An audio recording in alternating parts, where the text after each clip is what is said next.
Hey, this is Jeremy, and today we're going to be talking about PTSD.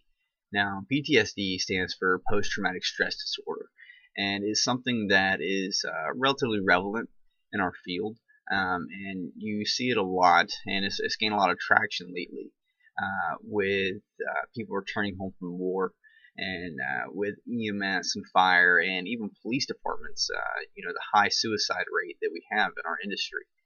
And so what it is PTSD is when you have something that a call it starts to disrupt your normal life functions, and this could be because it was you've had repetitive doses of acute stress incidences and delayed stress incidences, and so you have this acute stress, delayed stress over and over and over again, and it builds up and it wears on you. And so what happens is you start getting overwhelmed, and it can be from a specific incident, or it can be from a repeated thing over and over and over again. So just accumulative. Now, so what they identify a critical incident as is one that overwhelms the ability of the EMS worker or system to be able to cope with after the event is over.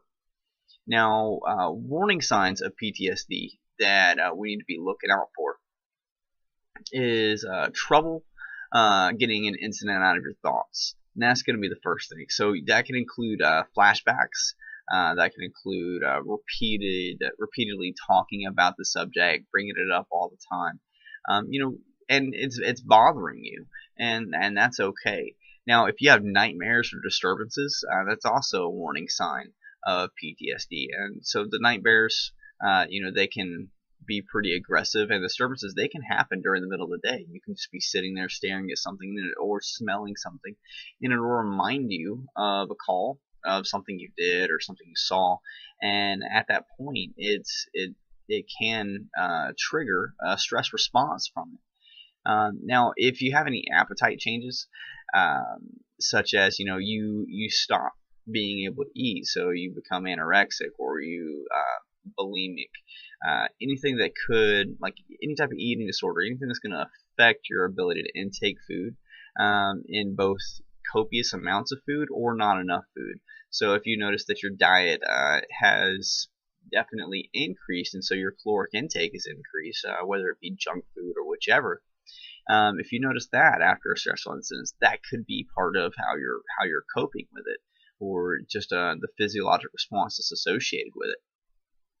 And you can also have, if you start noticing somebody who's laughing or crying or doing things, getting angry at inappropriate times, such as somebody's telling a sad story and they began laughing, or somebody's telling a joke and they begin to cry. That's another sign of PTSD. Now, if you have somebody who's withdrawing from their friends and family members, especially the close friends and family members, they're not talking as much, that's a warning sign. But that could be for any number of different reasons. And they also throw in alcohol or cigarette dependence and or reliance. And we have a lot of people that in this industry that smoke. We have a lot of people in this industry that drink. So it's not necessarily in and of itself a way to diagnose somebody with PTSD, but they are using it as an indicator, and they're saying that is going to make you more susceptible to having it, allegedly. Now, with PTSD, in the EMS side, we have these things called CISM, or CISM, which is Critical Incident Stress Management Debriefings. And so these debriefings typically, this is a test question that you'll probably see, these CISM debriefings occur anywhere from 24 to 72 hours after the incident in question, such as the death of a child or anything like that. So it's a resource that was developed specifically for providers in the instance of a particularly bad call, where you have people that do have could potentially have some recurrent issues from that call. And issues is a very vague term in that aspect.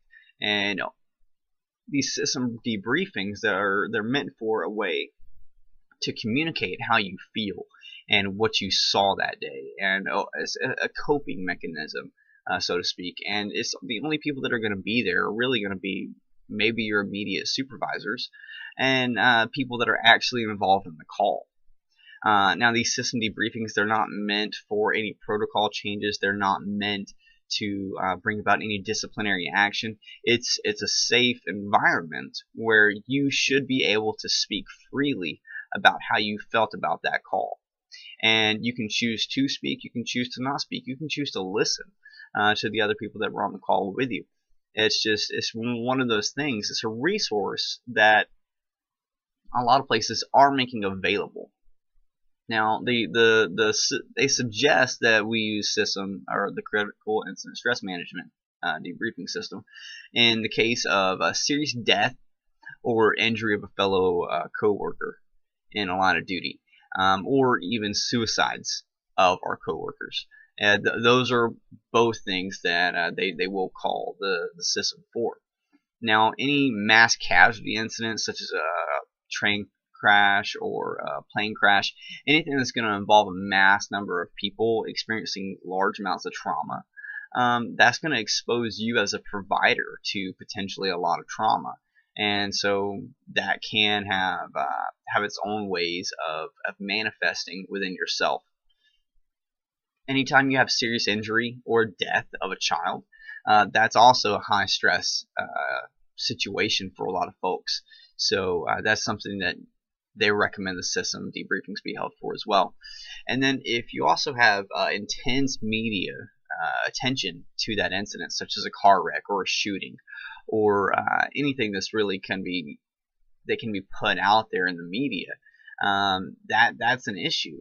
And it can definitely it's always bringing that incident to the forefront, because you're never going to be able to get away from it. You're seeing it on your social media, you're seeing it on TV, you may be getting text messages or phone calls about it from your other coworkers or your employer, and so those are things that we definitely need to be worried about, and keep the lookout for. Now, with PTSD, they want you to feel that you can talk to somebody, and that's really important. There's resources out there that are available, even if it's not necessarily through your department. There are places or people you can talk to if you're not comfortable talking with friends or family, or even your partner or your coworkers. There's other places that you can go to help seek out that counseling, and nobody's going to look down on you for it. Now, so remember that a critical incident can lead to PTSD. Repeated exposure of acute stress and delayed stress reactions, that can lead to PTSD. And it's just the way that we respond to those events and to those environments. What affects you one way may not affect me the next. And so what affects me one way is not going to affect you the same. So PTSD is really a personal thing, and it's about your response to your environment and what's going on. And those are going to be the key points for PTSD.